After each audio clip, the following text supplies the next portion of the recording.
Welcome back to the Autism Daily. Today's question we're tackling head on is, how is autism diagnosed? Early diagnosis is not based on blood tests, not even remotely. It's a medical test. There's no medical test as such. The autism diagnosis is very much based on the relationship between the parent and the doctor. I know that sounds a little bit strange, but you've got to understand that that tiny human, that 2-year-old, or that 18-month-old, or whatever the case may be, they don't have the ability to tell the doctor, what they're struggling with. So it really is up to mom and dad to voice their concerns and to talk to the doctor about what they are concerned about. What kind of things, are the doctors going to be asking? And I think this is very important for you as the parent to look at. Going in and saying, my child doesn't sleep isn't going to give you an autism diagnosis. Going in and saying, my child doesn't speak isn't going to give you an autism diagnosis. Speech and communication is one of the elements that, you're going to be discussing with the medical professional. Another one is going to be a response to spoken language. So how does the child react when you're speaking to the child?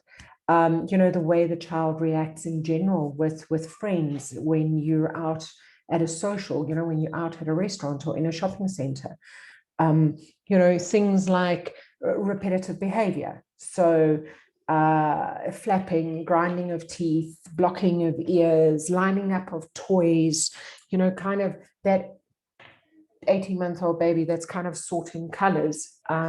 Those kind of things are a little bit outside of the normal, and that's what we're going to discuss with the doctor.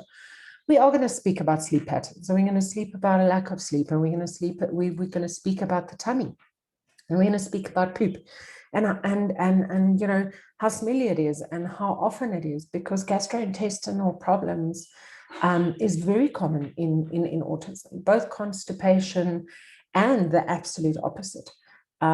So these are the kinds of developmental questions that your neurodevelopmental pediatrician is going to be asking you. Sensory sensitivities, eating, grooming challenges. So, you're going to get asked things like, how does baby react towards brushing teeth, brushing hair, bathing, dressing, textures of clothes. And they're also going to ask you things about the general physical development of the child. So, when did the child sit? When did the child walk? When did the child turn over?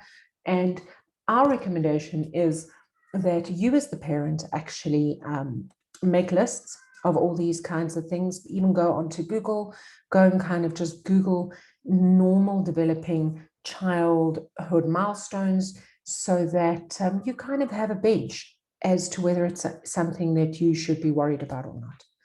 Most importantly, and I'm a mom of a special little girl.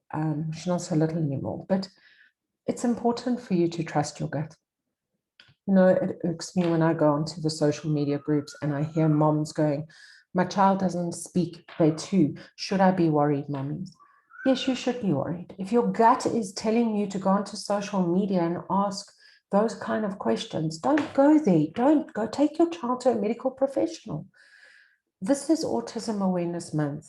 And yes, we're talking very specifically about, the symptoms of autism and the diagnostic procedures of autism. But there's many things that, may just need a little bit of help in order to get your baby caught up.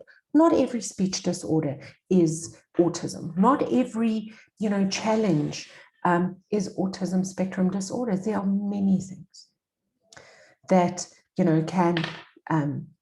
can be affecting your child's development. And if you get the right help early, the prognosis is so much better in the long run. Thank you for joining us today. Hope that answered your question. We look forward again to seeing you all tomorrow. Have a good evening.